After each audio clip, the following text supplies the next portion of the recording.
My dad mocked me as just the errand boy after banning me from my sister's engagement party.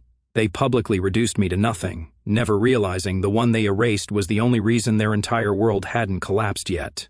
Me, 34 male. My parents spent my entire life worshiping my sister like she was the second coming. And I was basically the household intern. Errands, bills, you name it. The joke is they had no clue how well I was actually doing for myself.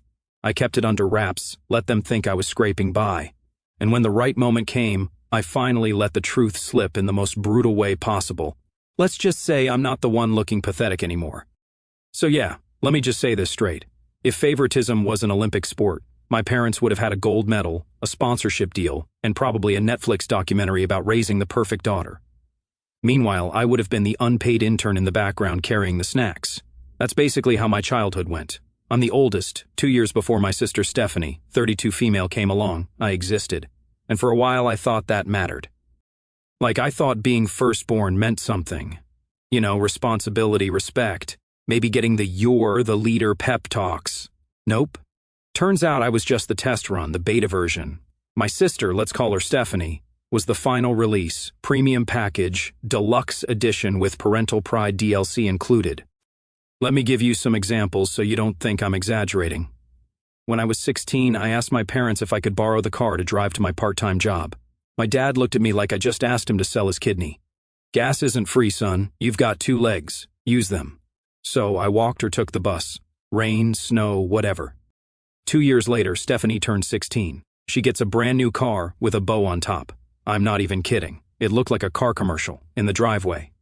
And when I asked why she got one and I didn't, my mom said, "Well, she's a girl. It's different." Oh, right. My bad. Physics works differently when you have long hair. Totally forgot. Another time I spent months studying for this regional science competition in high school. Built some over-engineered project. Stayed up nights soldering wires in my room.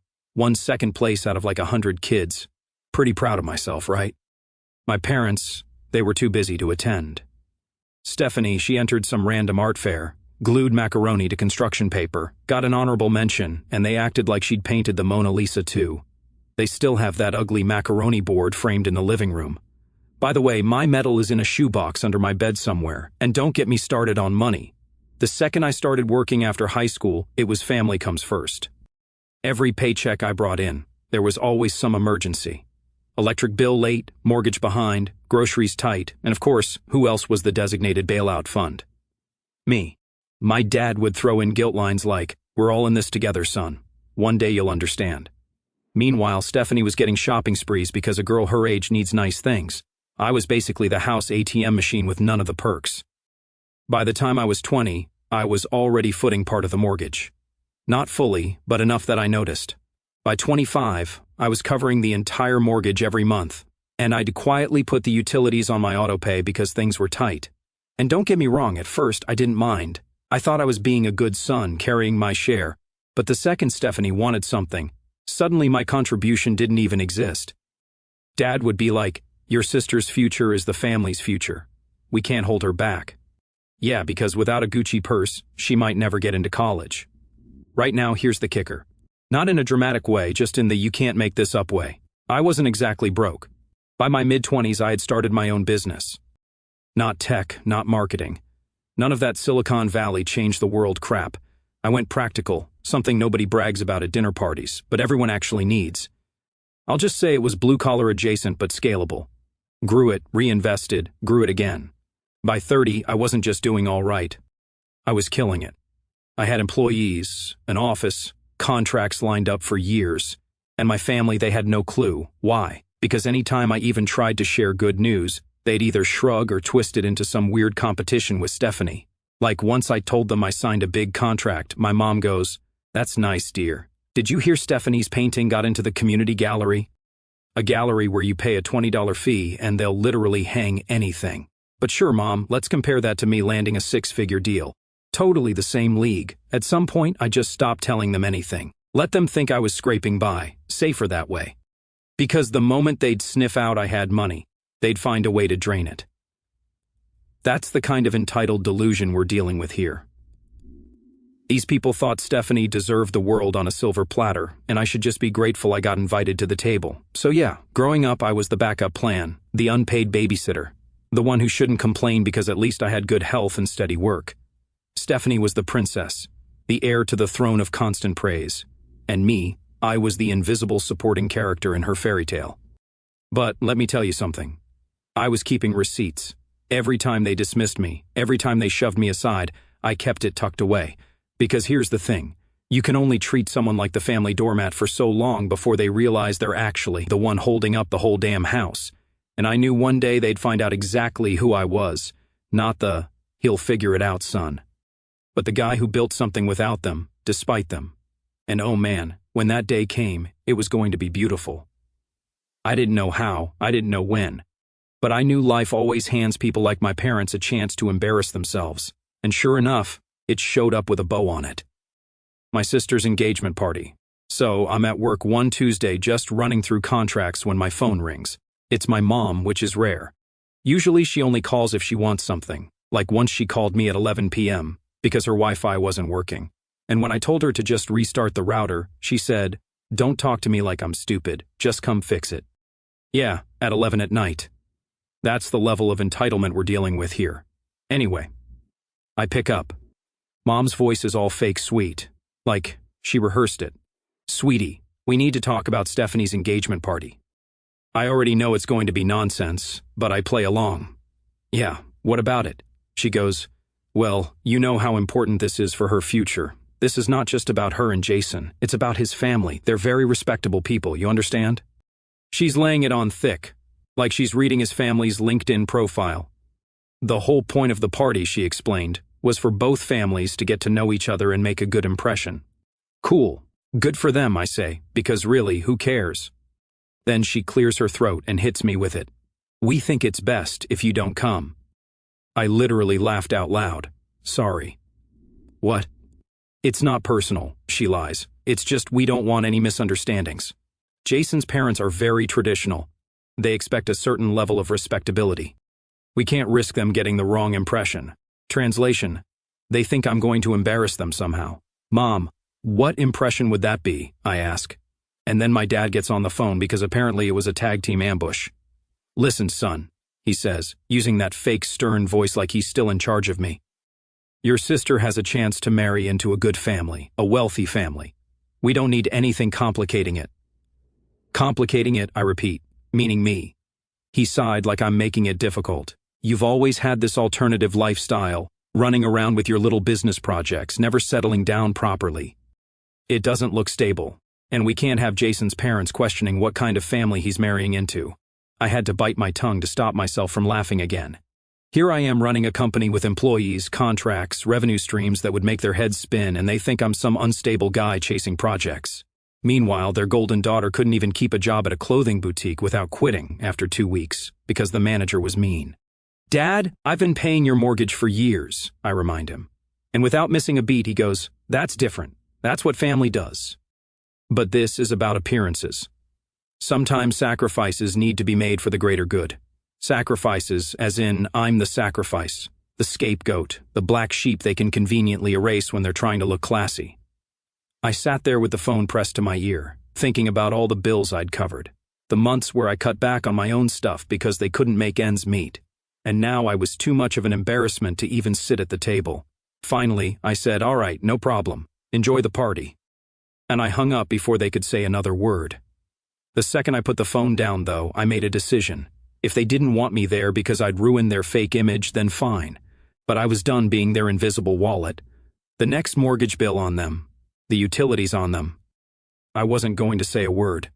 I wanted to see how respectable they looked when the lights went out and the bills stacked up. I'd already pulled my auto pay weeks earlier, and the electric company notice had said shut-off was scheduled around that week. I didn't plan the exact timing, but I had a hunch it might land close. But the more I thought about it, the funnier it got. Imagine them telling Jason's parents their son was marrying into a perfect family while the guy who had actually been keeping the house afloat was sitting at home uninvited.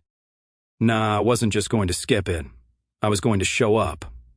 And I wasn't going to show up loud like crashing through the door making a scene. I was going to show up quiet, dress sharp, and let them dig their own grave. Because my parents, They can't help themselves. Give them an audience and they'll perform. And I knew the second Jason's family asked who I was, they'd sell me out. That was the kind of arrogance they had. Like when I was younger and they had people over, my dad used to brag about how the whole family pitches in while conveniently leaving out that the whole family was just me. He once introduced me to his boss as the guy who handles odd jobs for us after I just paid their overdue electric bill. That kind of twisted pride runs deep with him. And my mom, she has this way of talking down to me without even realizing it. Last Thanksgiving, I told her I had employees now. She goes, "That's cute, honey. Stephanie might hire an assistant too. She's very busy with her painting. She painted one canvas of a tree and acted like she was Picasso. So, yeah, I knew how this was going to go down. They'd tell Jason's family I was just helping out. Maybe they'd call me a handyman, whatever. And then I'd laugh loud. And then I'd finally tell the truth, all of it. They wanted to hide me, fine. But I was done being the hidden sponsor of their perfect family act. When I pictured it, I swear I almost felt bad for them. Almost. Because the thing is, people like my parents never think the day is going to come when the person they walk all over decides to stand up. They think the system will last forever. And when it cracks, when the mask slips, oh man, that's when it's beautiful. So yeah, engagement party was coming. I was banned. But I already had my suit picked out, not the $1,000 one I keep for business events. Just a clean navy suit, crisp shirt, polished shoes, the kind of look that says I don't need to try hard. I just belong here. I wasn't going to flex. I wasn't going to make it about me. I was going to show up calm, let them run their mouths, and then watch the whole act collapse on its own. The party was at my parents' house, of course. That same house I'd been secretly paying for half a decade. They'd spruced it up. Flowers out front, rental chairs in the backyard, catering trays on the dining room table. It was like they wanted to play dress up as upper class for a night. The irony was hilarious considering without me paying the bills, the place wouldn't even have running water. I parked a little down the street, walked up, and cut through the side gate into the backyard while my parents were busy glad-handing guests at the front door. Slipped in like any other guest. Nobody the wiser. The house was packed. Neighbors, Jason's family, some extended relatives I hadn't seen in years, and there were my parents standing by the door like they owned the place, which technically they didn't, unless owned means the bank would have foreclosed it years ago without me.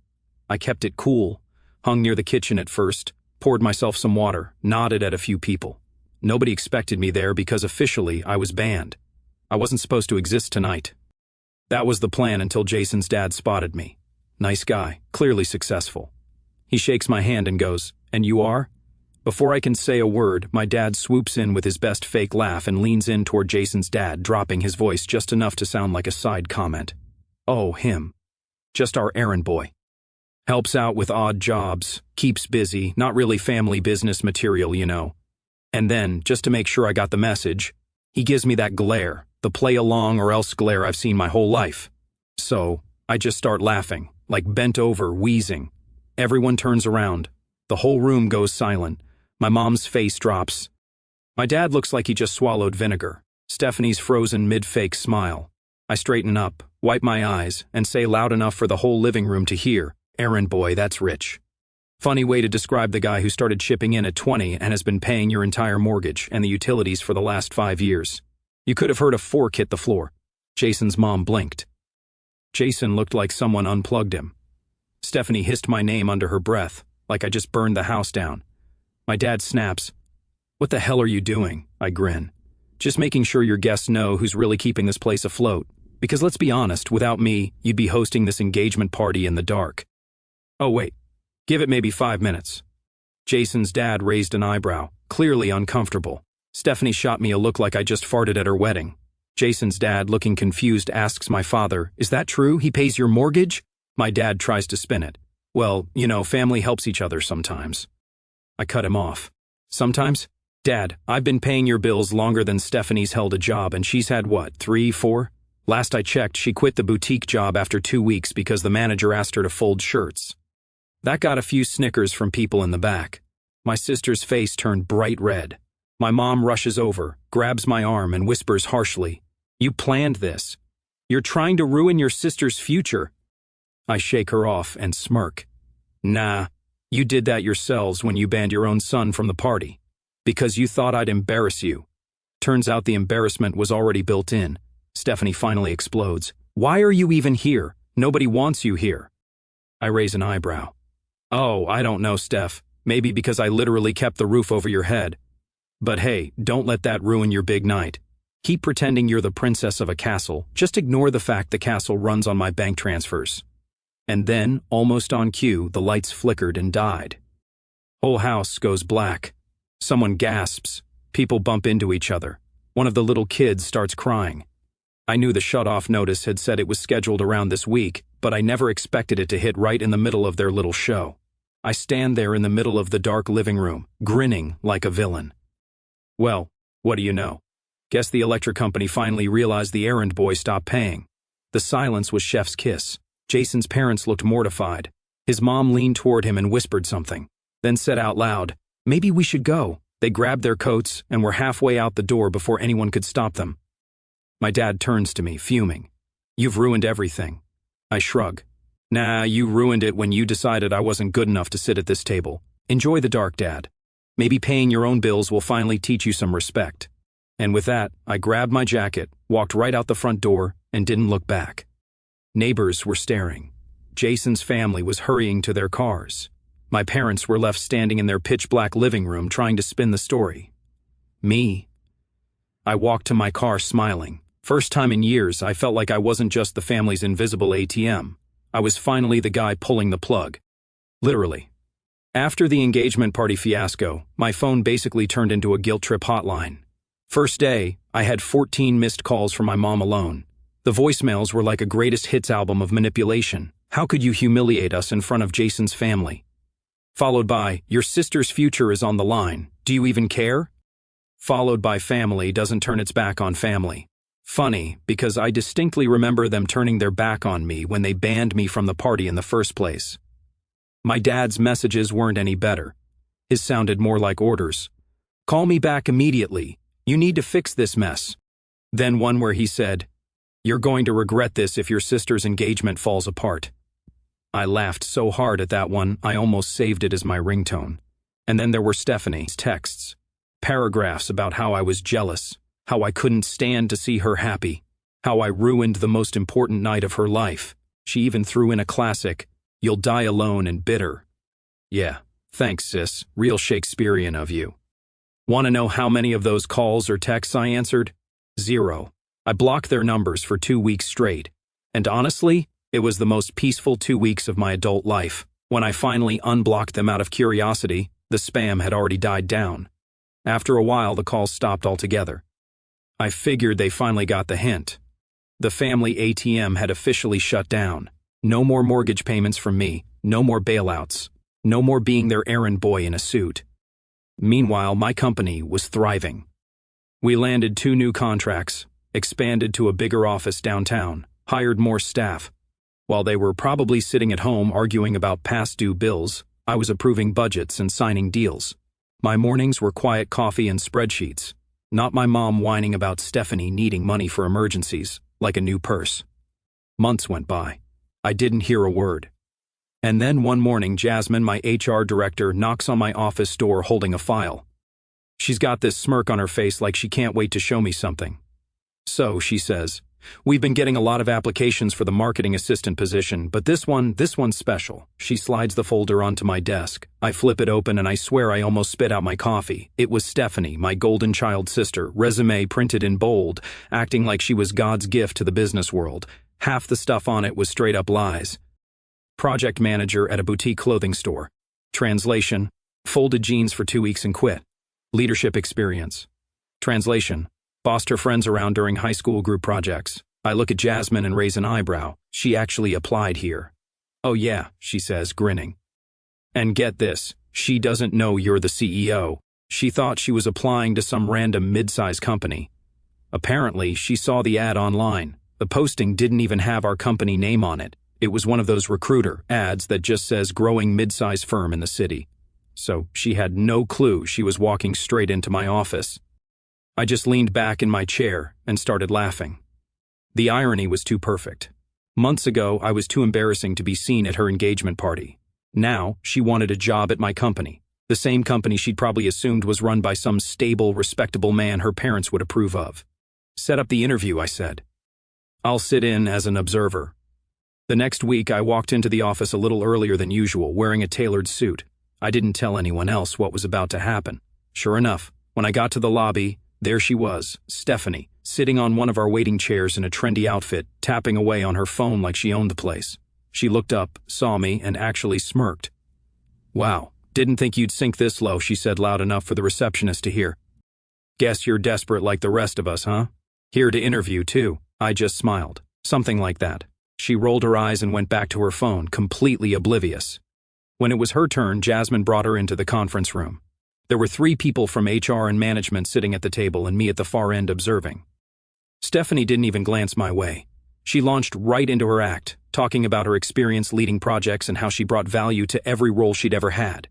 The managers asked her to describe a time she dealt with a tough deadline. She gave some nonsense story about coordinating with a team at the boutique. I nearly choked trying not to laugh. And then halfway through, my secretary knocked on the door and slipped inside. "Sir," she said, handing me a folder, "we need your signature on the expansion budget before lunch." Stephanie froze mid-sentence. Slowly, her head turned toward me. Her eyes widened. "Wait, what?" I took the folder, signed it, handed it back. All casual. "Thanks." "Oh, and tell accounting I'll review the numbers this afternoon." The room went dead silent. You could have heard her ego shatter in real time. I leaned back, smiled at her and said, "Oh, sorry, Steph. Didn't mean to interrupt. Please continue telling us about your leadership skills. Maybe we've got a spot for you," she stammered. You're the CEO?" "Yeah," I said. "Last I checked. Funny how that works. The errand boy's running the company now." Her face turned red and she started to panic. This is ridiculous. "You set this up to humiliate me." I shrugged. "Nah, you set yourself up when you applied here." She shoved her chair back and stormed out, heels clicking down the hall. The second the door shut, Jasmine leaned toward me with a grin. I smirked and said, just loud enough for the room to hear, "Maybe we should have offered her something on the janitorial team." That broke the tension. Half the table nearly choked, trying not to laugh. That was it. Stephanie exploded. She shoved her chair back, stormed out of the conference room, and I could hear her heels clicking down the hallway like gunshots. 10 minutes later, my phone buzzed. Block number, of course. I didn't answer, but I didn't need to. I knew exactly what was coming next. She was going to run straight to my parents, crying about how I ruined her life. And if I knew them, and trust me, I did, they weren't going to take it quietly. The war was just getting started. Stephanie's meltdown at my office could have been a one-time embarrassment. She could have walked away, swallowed her pride, maybe even tried to move on quietly, but no, she went nuclear. And when Stephanie goes nuclear, my parents are right there cheering her on like it's the Super Bowl. That same night, my phone buzzed non-stop. Unknown numbers, private numbers, you name it. I didn't pick up, obviously. By morning, I checked social media and that's when I saw it. A post from my mom's account. Big long paragraph with a sad family photo of them and Stephanie, noticeably cropped so I wasn't in it. The caption, "It breaks our hearts when a child abandons their family. Some people think money makes them better than the ones who raise them. Our daughter is suffering because of her selfish brother who refuses to help us in our time of need." Oh, and my personal favorite line, "He built his company through shady methods. People should know the truth before supporting him." There it was, the opening shot of their smear campaign. Within hours, I was suddenly the villain of every post in our extended family's Facebook groups. My aunt commented, "That's so cruel of him. Family should always come first." A cousin I hadn't spoken to in years chimed in with, "He always thought he was better than everyone." Meanwhile, my parents and Stephanie were sitting back fanning the flames, painting me as the greedy, heartless brother who left them for dead. I didn't even bother defending myself online. Arguing with them on Facebook would have made me look like exactly what they wanted, a petty jerk. Instead, I screenshotted everything. Every post, every comment, every lie. Because here's the thing about me. I don't play checkers. I play chess. The next week, it escalated. Stephanie apparently told people at church that I stole money to start my company. My parents told neighbors I'd abandoned them and left the mortgage unpaid on purpose. There were whispers about me being under investigation for fraud. Lies so stupid they were almost funny. Almost. What they didn't realize was that these lies weren't just family gossip anymore. They were defamation, and I wasn't going to let it slide. I called my lawyer, showed him the screenshots, the saved voicemails, the public posts. He skimmed through them, looked up at me, and said, "This is an easy win." My lawyer sent them a cease and desist first. I figured they'd fold, but instead they doubled down online, so we filed a defamation case. These things take time, but the fun part is they almost never go to a full trial. At the preliminary hearing, my lawyer laid out the binder of receipts, screenshots, voicemails, even a text from Stephanie bragging about ruining me. Their lawyer clearly realized they were cooked. A settlement was signed right there. They had to retract the posts, issue a public apology, and pay damages. Not life-ruining money, but enough to sting. Watching my dad's jaw clench while he agreed to it was the highlight of my month. Not a life-ruining amount, but enough to sting. Enough to remind them actions have consequences. Watching my dad's jaw clench as the judge read the ruling was the highlight of my month. Afterward, my mom tried to corner me outside the courtroom. "How could you do this to us? We're your family," she cried. I looked her dead in the eye and said, "Family doesn't drag each other's name through the mud. You wanted a fight, so I gave you one. You lost. Simple as that." And then I walked right past her. Word spread fast. The same relatives who'd piled on me online suddenly went quiet. Some even messaged me privately, pretending they never believed the lies. "Yeah, okay, sure. Where was that energy 2 weeks ago when you were hitting the like button on my mom's sob story?" Meanwhile, at home, the bills kept stacking up for them. Mortgage, utilities, everything. Without me secretly covering the gaps, the financial reality was hitting them hard. Neighbors saw the foreclosure letters in the mailbox. Stephanie's engagement started cracking too. Jason's family wasn't thrilled about marrying into Drama Central. Me, I went back to work. Business was growing. Employees were happy. Life was good.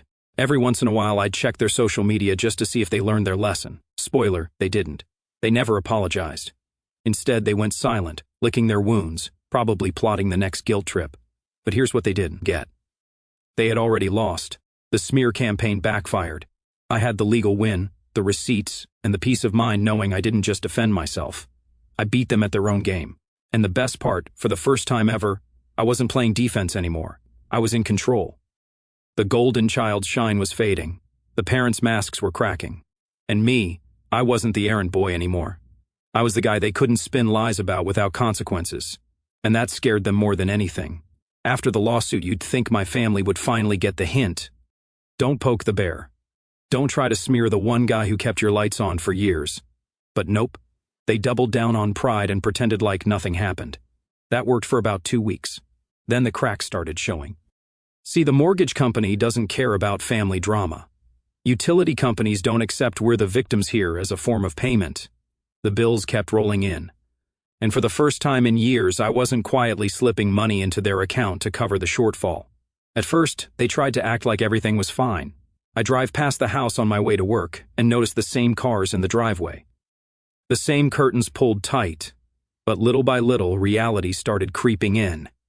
One afternoon, I got a text from an unknown number. "The power's been shut off again. Are you happy now?" They must have scraped together enough to reconnect after the engagement party fiasco. But a month later, the electric company pulled the plug once more. I didn't even reply, just smirked and kept scrolling because, yeah, I was happy. Not because they were suffering, but because they were finally experiencing life without their built-in safety net. Me. Word got around town quick. Neighbors whispered about foreclosure letters showing up in the mailbox.